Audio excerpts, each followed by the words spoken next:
Exodus chapter 13, verses 17 through 22, and it reads, when Pharaoh let the people go, God did not lead them on the road through the Philistine country, though it was shorter.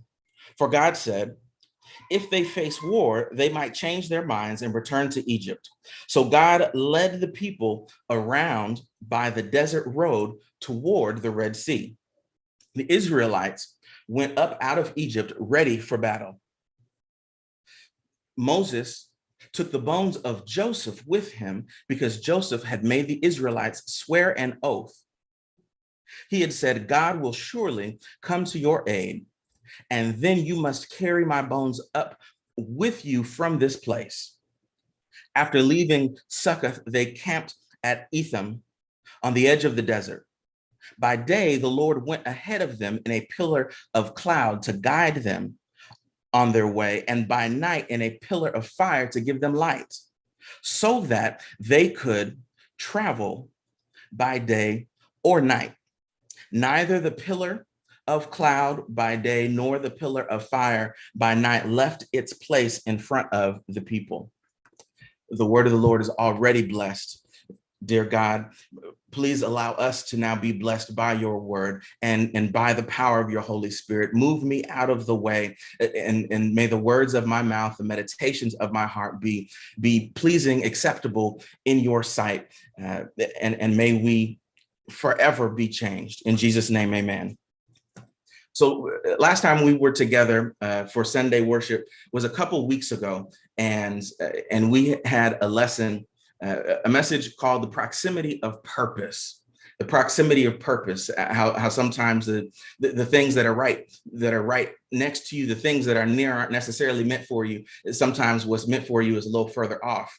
And that's why sometimes things don't work out in the situation that we're in, and the stuff that seems easiest, it makes the most sense. Sometimes what God has for us or has for us to do is a little bit further on. And today we're going into part 2 of that same message, but today we're going to call it the pathway of purpose. The pathway of purpose. Now, just to give you a little bit of background on this text, because it jumps right in and says that Pharaoh did something. Just to give a little bit of background, so that it makes a little sense for us. Moses and Aaron had gone before Pharaoh. They had demanded that he let the people go. You know, Moses saying, "Let my people go." That's what happened, and Pharaoh was like, "Nah, not going to do it." God sent 10 plagues. The final plague was the death of the firstborn of everyone in Egypt, except for the Israelites, because God had given them instructions. And this was the beginning of the Passover. This is where the tradition of the Passover feast came from. After Pharaoh's son, his heir, the heir to his throne, dies, he's like, okay, go. Y'all you need to go. I wasn't going to let you go before, but please leave. He sent for Moses and Aaron in the middle of the night and was like, y'all need to go right now. And the other people who were around Pharaoh, who also lost their firstborn, including the firstborn of all the cattle, like all the animals, like this was a really big deal. God predicted, God said there will be a loud cry in Egypt because of what's about to happen. And there was a loud cry, so much so that Pharaoh let the people go. And God brings the Israelites out of Egypt after they had been there for 430 years. 430 years. So this is generations on generations who had been in Egypt. And when they first got to Egypt, it was a good thing. They had been saved from famine.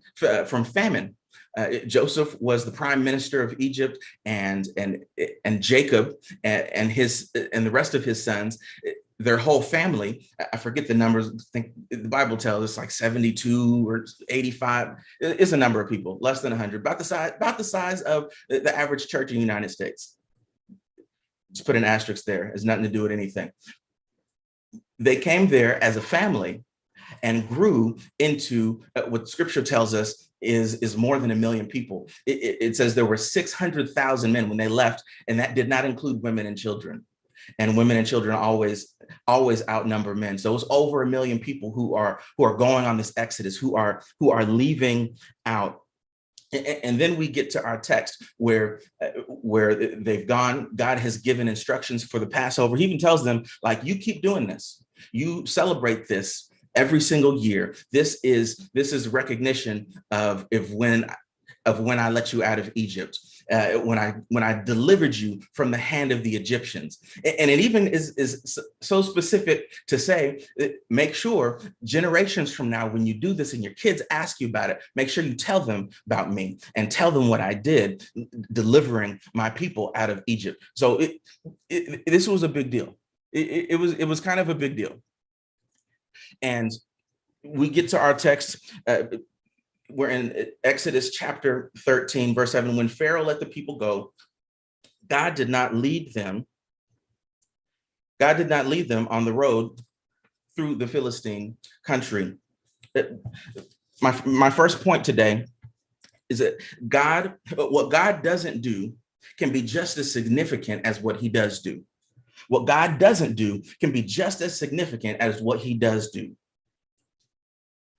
Again, verse 17 says that God did not lead them on the road through the Philistine country, though that was shorter. Sometimes what God doesn't do can be the most crucial aspect. It can be the most crucial aspect of our reaching our destination. Have you ever heard the phrase, rejection is redirection? Sometimes it's the door. Sometimes it's the door that was locked that leads us down the hall to the door that was meant for us to walk through. Every relationship can't work out, especially the way folks date these days. You know what I'm talking about. Some people got 18 irons in the fire trying to see which one's going to spark. Like only one of those can work. So like if it's the goal to just be in one relationship, only one of those can work if you want a long-term committed relationship. How many of us wouldn't even be here if things had popped off between your mama and the dude that she was talking to before your daddy came along? Like, a lot of us wouldn't even be here right now. In order for some things to happen, God has to not do something. Yeah, he does something, but in our lives, we have options. We could take this door, this door, this door, this path, or this path. And sometimes it's what God doesn't do or what God doesn't allow that is the most crucial aspect to where he is leading us and where it is that he wants us to go and where we end up. Or have you ever seen somebody who you used to talk to and the person they would now, like, they dragging them all up and down the south side of Hades, and all you can say is, whew, thank God for God blocked it. He didn't let it be so. Yeah, sometimes it's what God doesn't do. The job offer that was rescinded might have saved you from a boss that may have stressed you all the way back to square one. That organization might have worked you so many hours that you wouldn't have had time for that other thing, that side thing that you've been working on. You wouldn't even have had time to do that had you not been rejected from that other job. I remember having a job offer rescinded one time, and let me tell you, I was hurt. I knew the job I was in wasn't going to lead to anything. It was the department was starting to wrap up. It was clear that they about to move some people in different directions. Might lay people off. Not really sure what's going on. So I applied for something at the time. It seemed like a dream job for me. I really, really wanted this job. It was that big a deal. It would have been a promotion for me. It would have been more money for me. It would have been, I was already in a management role, but it would have been in a place where I could have got a bonus and there would have been opportunity for growth. And I was thinking in that way. And after my interview, I got an email. They said, we're going to hire you. It's going to be great. We want you here. But then a couple of weeks later, they emailed and said, actually, so that position closed, that rec closed. Because I was like, waiting on my offer letter. I'm like, yeah, about that. But to make matters worse, there had been two positions open, two of the same position open. And me and one of my coworkers who we worked very closely together, I helped navigate them through the application process for the job in a department that I had worked in before. So I had knowledge in this area, right? But I helped them through navigate the application process, and they only closed one of the job recs. So they got the job, and they closed the rec on me. The position that was eliminated was the one that I would have filled, even though I interviewed for, like, at the time it didn't. I cried. I cried at work. I did. Nobody knew about that until now. I cried at work. It was that big of a deal. But that led me to getting transferred to another department when my department eventually shut down, which ultimately led to me getting laid off, which ultimately led to me getting hired at another company, which led to me making contacts at that company, which led to me being able to get hired at another company a few years after that, which led to the job that I have today that feeds my family. See, I can't tell you what might have happened. I can't tell you what might have happened if I had gotten that job, if that door had not been closed, if that offer had not been rescinded. But what I do know is that my resume today is so much more robust because God did not lead me the way of the job that I thought I wanted over a decade ago. He led me in a different way. And that other way seemed like a much shorter path to the type of success that I was looking for. But God knew better then, and he knows better now. The way I think I should be going isn't always the way God is going to lead me to go.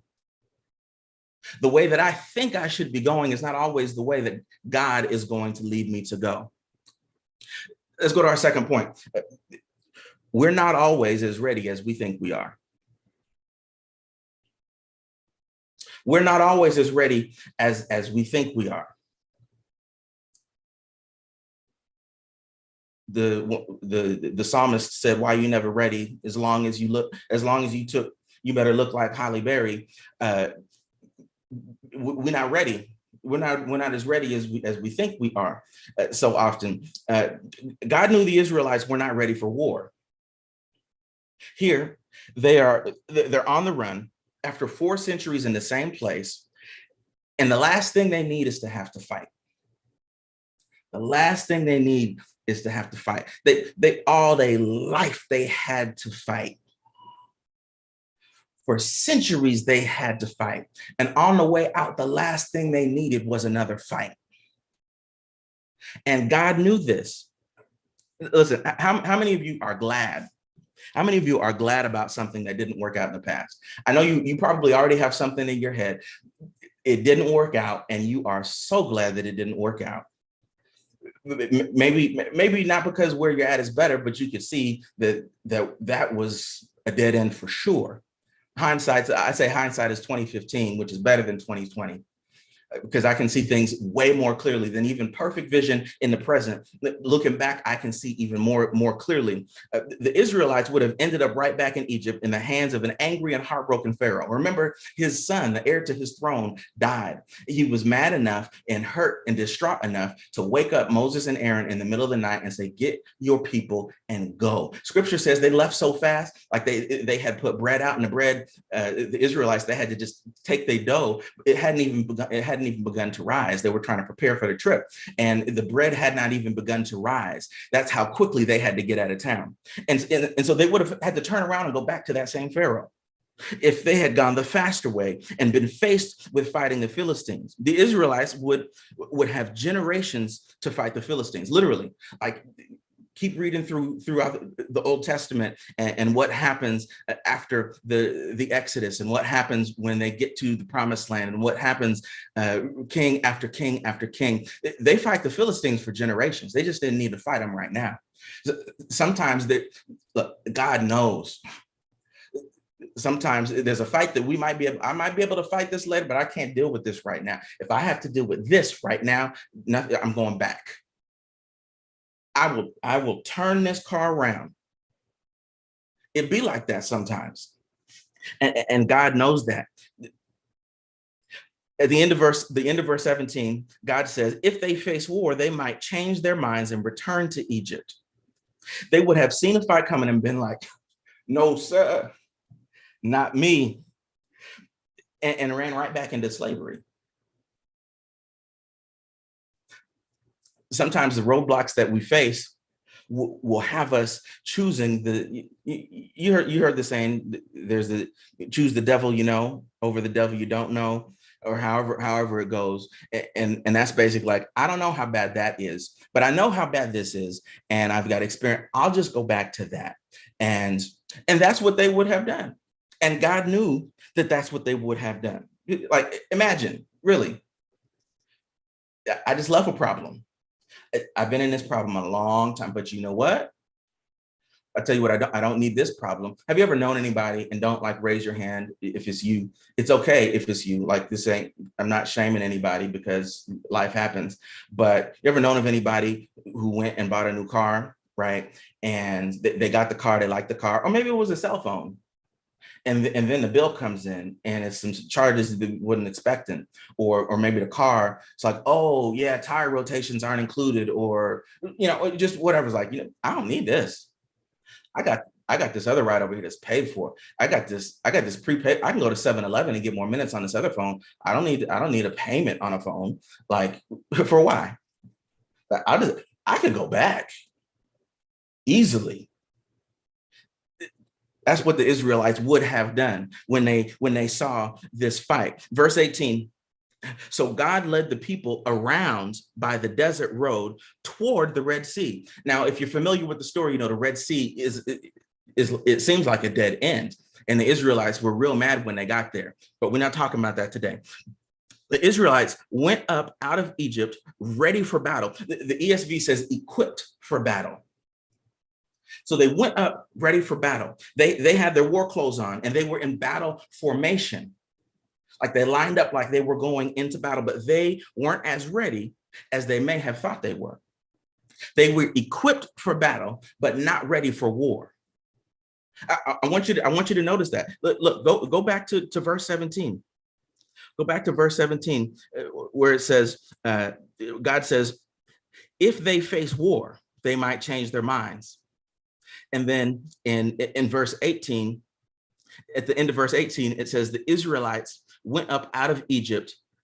The NIV says ready for battle, but more accurately, the ESV says equipped for battle. And the original language means like in battle formation. So they had their stuff on for battle, and they were in position for battle. Like they looked like they were ready for battle, but they weren't actually ready for war.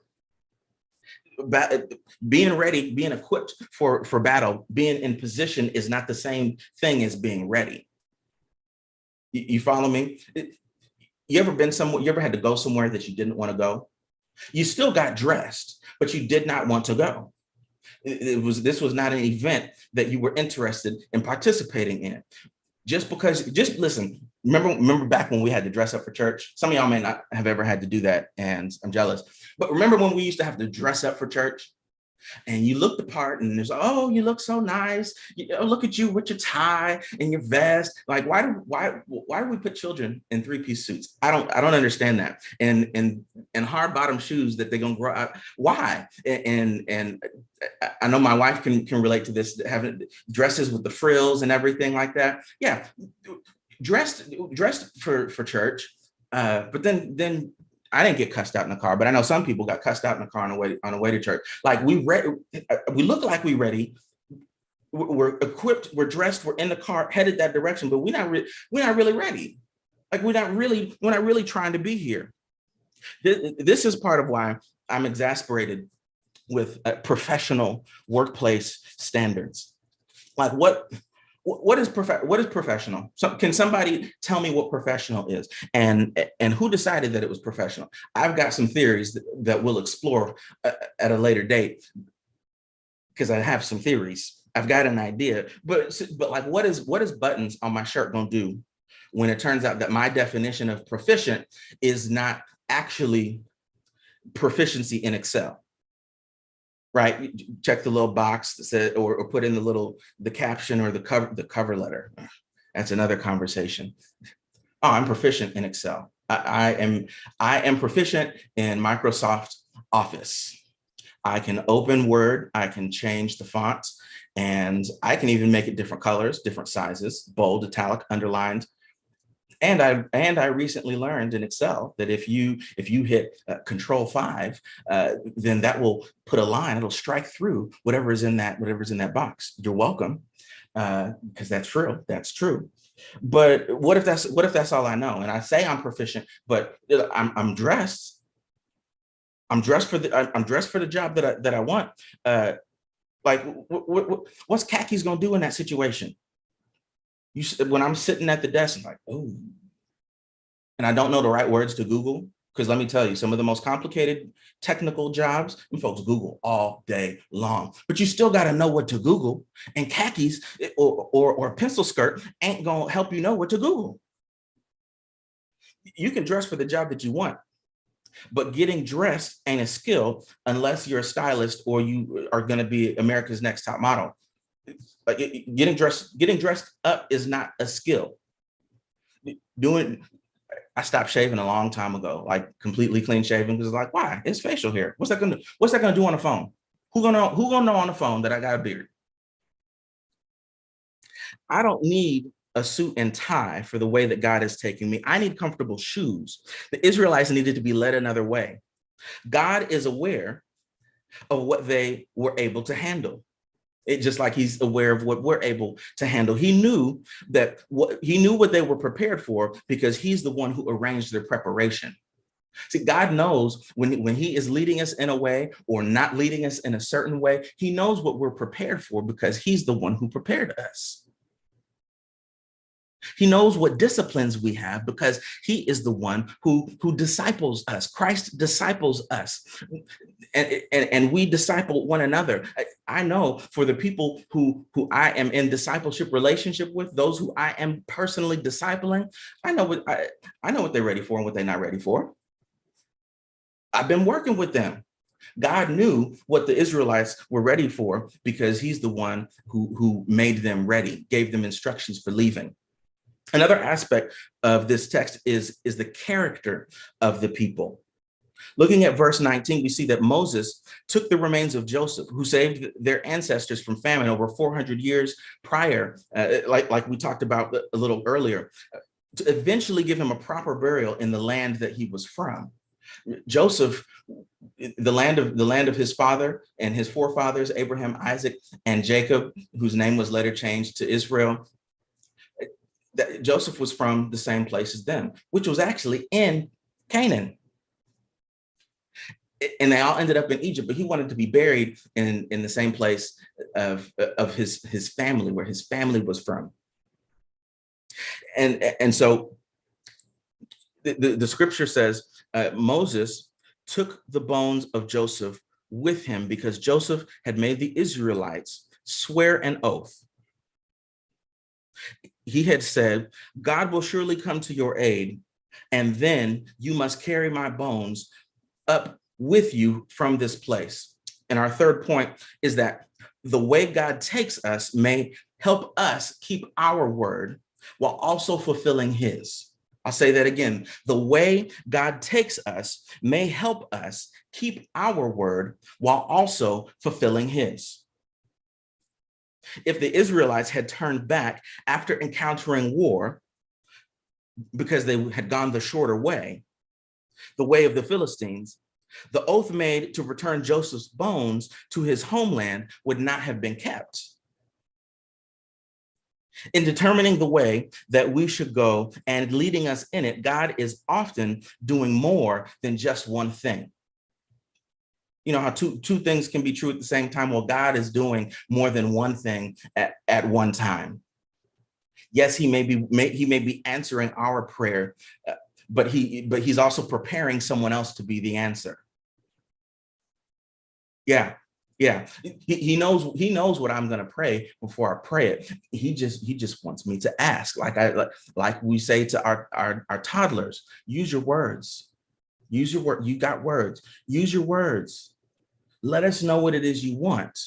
Let us know what it is you need. God already knows in advance what I'm going to ask, and he's already working on someone else, preparing someone else to be the answer to my prayer.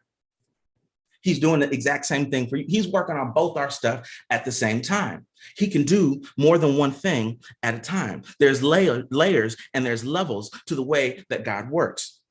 While orchestrating their deliverance, God was also working on their character. He wasn't just taking them out, but he was making sure that they were good on the inside. He enabled them to keep a 400-year-old promise. The ability of the Israelites to keep their word was not insignificant. This all takes place prior to God giving them the law, or the Ten Commandments and the other law. Not long after bringing them out of Egypt, God is going to call on them to make an oath with him as well. Yeah, they needed to keep the oath they made to Joseph, which they wouldn't have if they turned back. Joseph's bones would have never made it. But God would be calling on them to make an oath to him, a higher oath, a greater oath. And so they needed to follow through. God is consistent. He's the same yesterday and forever. He's not going to cause us to fail and then later require from us a level of discipline he did not previously lead us in. I got to say that again. He is not going to cause us to fail and then later require from us a level of discipline he did not previously lead us in. He's not going to lead us where he has not equipped us to go. Our character matters to God. Our integrity matters to God. Our faithfulness matters to God. And at every stage of the journey, he is training us and shaping us into who we will need to be in a later phase of our journey. So what I'm going through right now is preparing me for later. I have absolutely no idea how. But you ever look back over your life and think things over? And you can truly say that I've been blessed. I've got a testimony. I know it's a song. I know. Thank you, Dottie Peoples. But you look back and you see like, oh, if it hadn't been for the Lord who was on my side, I don't know where I would be, but it wouldn't be right here. At every stage, he is training us and he's shaping us for what's coming. The story doesn't end with this.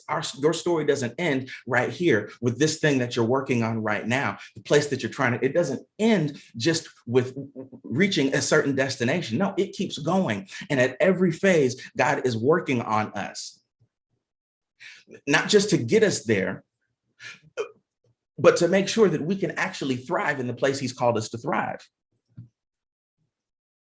God will fulfill his promises to us while also getting us ready and able to manage the manifestation of what he is leading us into. Number four, this is the last one. God may not lead us on the shortest route, but we can count on him to be with us in the way he takes us. That was a lot.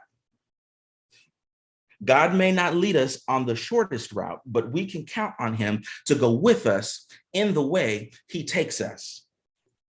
Verses 21 and 22 says this: by day, the Lord went ahead of them in a pillar of cloud to guide them on their way, and by night in a pillar of fire to give them light, so that they could travel by day or night. Neither the pillar of cloud by day nor the pillar of fire by night left its place from in front of the people. God goes before us and he remains with us. Even when the way seems hard, God is with us. This should help us with all of our abandonment issues, because we've all been left high and dry at some point in time by somebody in some situation. But we should find comfort in knowing from this example that though God led them a longer way, he was with them.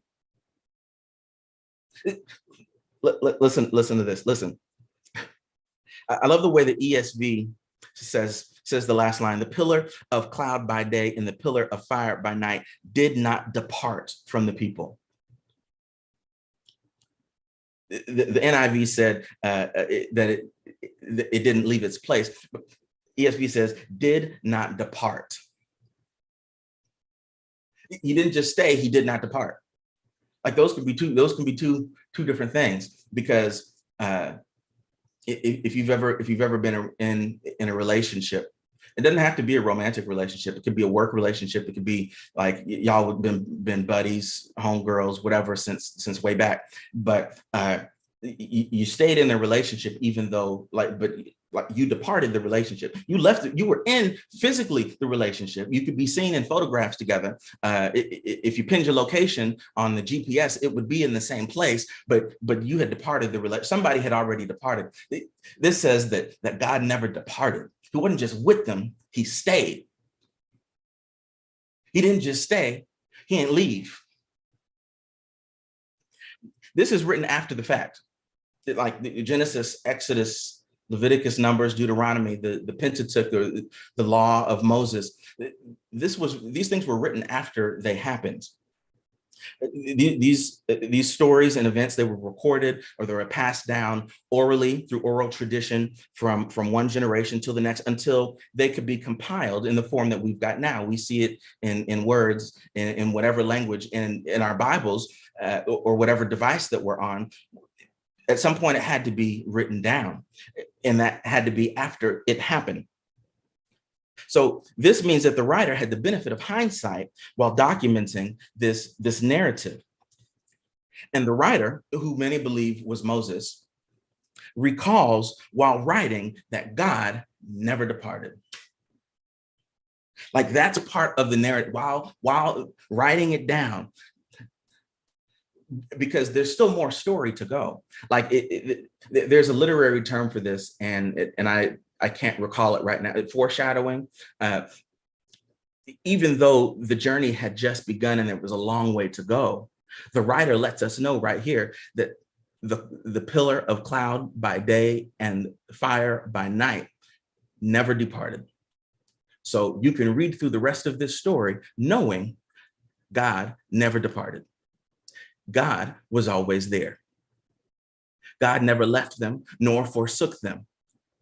So as you're reading this, you don't have to, there's no more suspense. Does God leave? Does God abandon them? Nope, he doesn't. And the writer tells us that right now.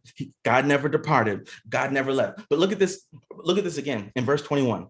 By day, the Lord went ahead of them in a pillar of cloud to guide them on their way, and by night in a pillar of fire to give them light, so that they could travel by day or by night.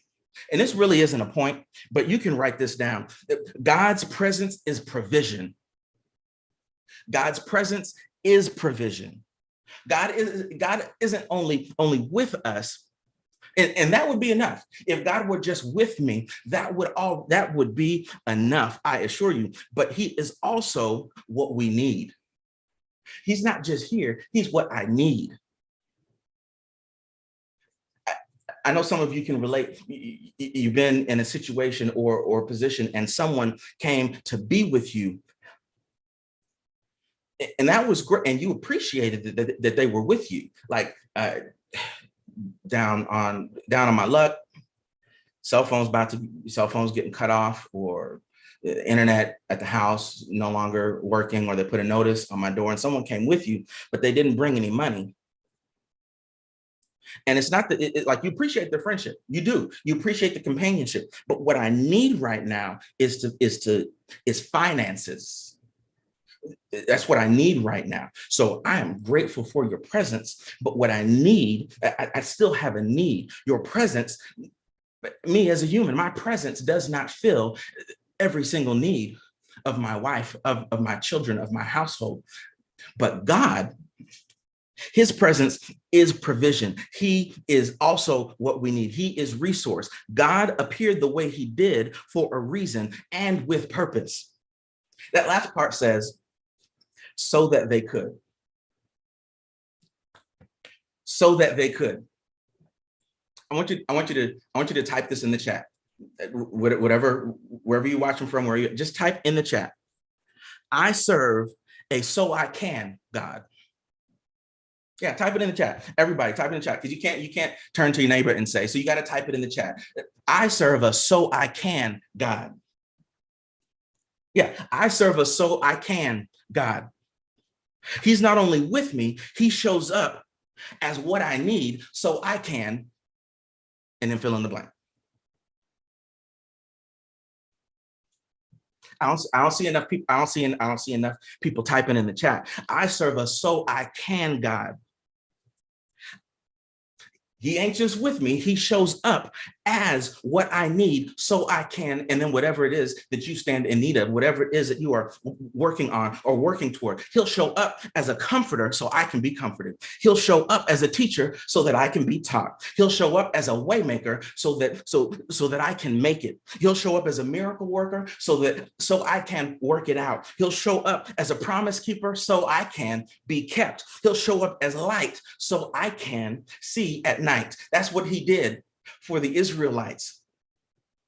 He wasn't just cloud during the day, because at night you can't see the cloud. He was also light so that they could see at night. I serve a so I can God.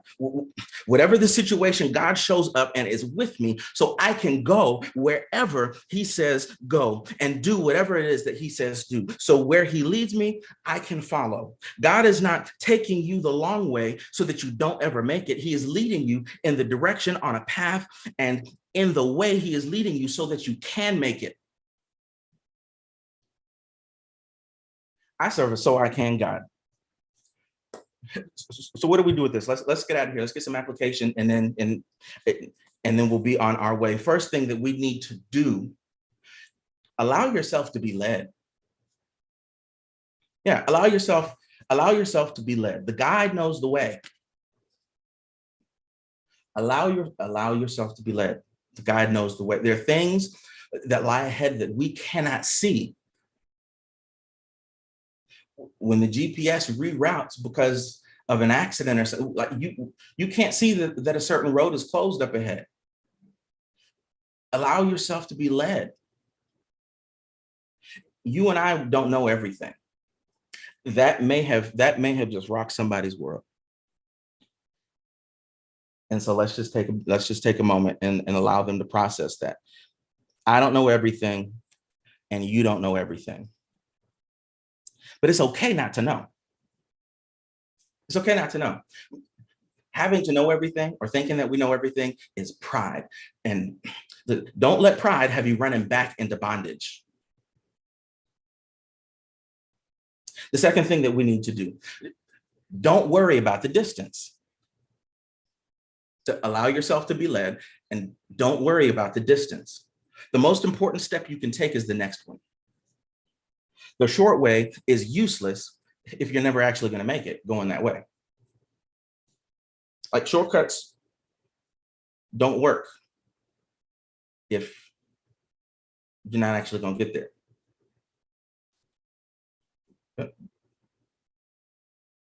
They don't.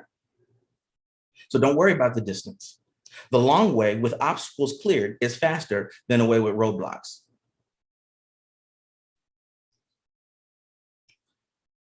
I was driving to the other side of town the other night and was not expecting any traffic. It was on the highway. It was late at night. And then all of a sudden, traffic comes to a standstill. Can't tell if there's an accident. I see lights up, but my GPS doesn't tell me there's an accident or anything. And so I see some other cars doing it, and I take the opportunity to just cut across 3 or 4 lanes, because it's Texas and people drive like that anyway. And I take the nearest on-ramp, and then it takes me down like a mile, and I turn around and I come back, and it takes me a longer way, like out of the way. Then I get back on the road and end up getting to where I'm going. And as I was passing where the stoppage was, there were police cars across the highway stopping. There was construction going on. And so the police had just shut down traffic right there. Now, that was the way the GPS said to go. That was the fastest way to get there. I was heading south on a north-south highway, and I got off I cut across some lanes like everybody else and got off on an east-west highway. Going east-west ain't gonna get me south. But the way going south was shut off. Who knows how long I would have sat there? Who knows how long I couldn't turn around. Who knows how long I would have sat there? It was cut off. So the long way with obstacles cleared is faster than the shorter way, if the shorter way has roadblocks. And then finally, the third thing, first, allow yourself to be led. Don't worry about the distance. And finally, honor your word. Honor your word and watch God follow through on his. Take an action on something you said you would do. Like, this is stuff you could, we can do this. We can start on this today. We can live like this today. Just to take an action on something that you said you would do. Let God handle God's part and focus on doing something that's actually on your list. Do y'all keep a list? I have a list. I have a list in multiple places. Sometimes it helps, sometimes it doesn't. I just started a new way of doing a list, and it seems to be working this week. I just need to do something on my list. And then stop worrying about, well, what's God gonna do about that? What's God gonna do about that? And how's God gonna work this out? And how, because guess what? The stuff I'm worried about, like how God's gonna do it, I can't do it. So why don't let God handle God's part and focus on doing what's on your list? And then like, we make acknowledgement when your actions don't align with your words. We can only make right what we acknowledge did not go as intended. Like, we can still maintain integrity with our words by acknowledging that things didn't go the way I said. I know I said I was going to do this, and this is what actually happens. I said I was going to do this, and I didn't do it. I said I was going to be there, and I was not. Don't make excuses. And can we stop? Can we stop with the responding to the where you at and be like, oh, I'm around the corner, and we still got the towel wrapped around us. Can we stop? Can we stop with that? Like, just, I know I said I was going to be there. You told me it was at 6. I said I was going to be there at 6. I said I wasn't going to be late this time. I just got out of the shower,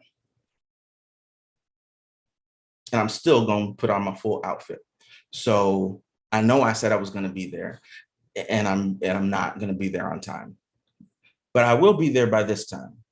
Just reset expectations. Like, we do that at work, right? But just in our lives, we can honor our word simply by acknowledging what our word was, as opposed to, I know this word gets tossed around too much, but instead of gaslighting folks, like, I never said that. Well, actually, the reason it didn't happen is because it didn't happen because I didn't do it. That's what happened. We need to honor our word, allow ourselves to be led.